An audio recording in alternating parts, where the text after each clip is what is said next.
evening, tonight, a British tea shipment ransacked. Exclusive interviews from Prime Minister of Britain and the alleged organizer. I got the time today. I'm looking for all of the fades, want all of the smoke, all of my... At least 100 colonists dressed up as Mohawk American Indians have thrown 45 tons of tea into the British harbor as a protest against taxation on the American colonies without being represented in the British Parliament. This act follows years of conflict between the British monarchy and the American colonies. Stemming from the Stamp Act and Townshend Act, many see this revolution as a culmination of colonial frustration. We have two exclusive interviews with the British Prime Minister, Lord Frederick North, and Samuel Adams, leader of the Sons of Liberty. Now, we will cut to our exclusive interview with Lord Frederick North. Thank you, Sebastian. Tensions rose high last night after the colonists threw tea from the British East India Company into the Boston Harbor. The colonists are protesting the Tea Act of 1773, which they argue unfairly imposes taxes on imported goods without their consent. This is a clear demonstration of John Locke's theory that the government must protect the natural rights of the people. This act was not merely about tea, but also about the power and control of the British monarchy over the colonies. Now I'm joined by Lord North, British Prime Minister, to provide his perspective. Lord North, how did you respond to this act of rebellion? Now, this behavior is nothing short of treason. The Tea Act was designed to aid the struggling British East India Company while keeping it affordable for colonists. Instead of seeing these benefits, the colonies chose to act unlawfully, challenging the monarchy. This blatant disregard for British law cannot go unpunished. The monarchy has been extremely patient with these colonists, yet they repay their generosity with disrespect and rebellion. Lord North, some argue that this stems from long-standing frustrations with Parliament refusing to grant the colonies representation. Now, let's get it straight. These colonies are not independent nations. They are subjects of the monarchy. Representation in Parliament is a privilege, not a right. The colonists benefit from British protection and trade, yet they contribute little to their own defense or governance. It is only fair that they share the burden of maintaining the empire. But do you think imposing taxes without colonial input risks alienating your subjects? Now, if you listen here, the monarchy has already been very generous in dealing with the colonies. We passed the Tea Acts to reduce smuggling and lower the cost of tea for everyone. Yet, we are met with riots. How can a government function if its laws are defied?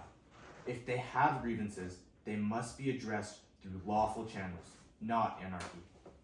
Thank you, Lord North, for allowing us to get this interview. Now, let's hear from Samuel Adams, leader of the Sons of Liberty, who is allegedly behind this protest. Mr. Adams, why do you believe such drastic actions were necessary? I don't think our actions were that drastic. The Tea Act is yet another example of Britain's tyranny over the colonies. Taxation without representation is a violation of our rights of every man. We've asked, but we haven't received. If Parliament refuses to listen, we have no choice but to take this matter into our own hands. We've endured years of oppressive policies, from the Quartering Acts forcing us to house British soldiers and the Stamp Acts taxing every piece of paper we use. This is about standing up for our liberties. If we remain silent, what will the British demand next? Thank you, Mr. Adams, for this interview. Back to the studio with Sebastian and our expert analysis, Sam Parker. Thank you.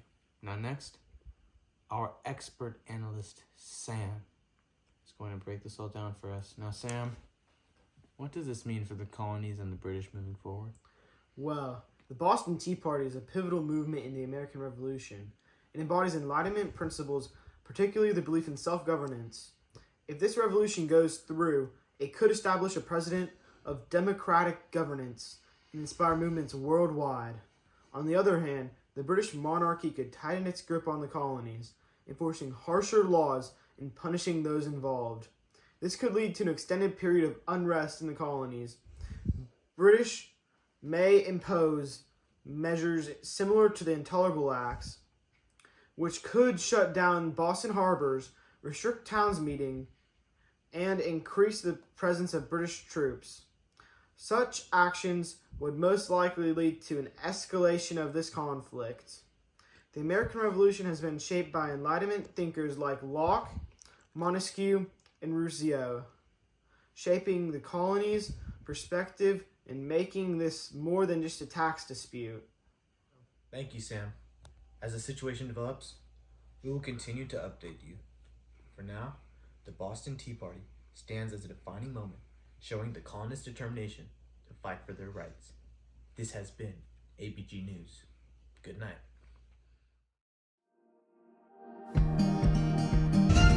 Guys, I got into this Uber, but like, my Uber's bugging.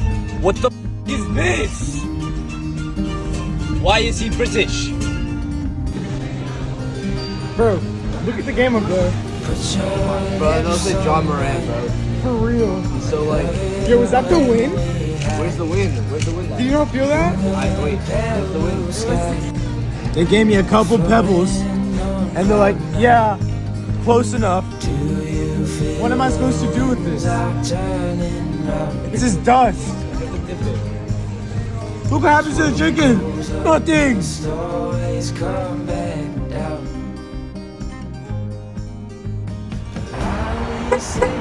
Oh, they're coming out.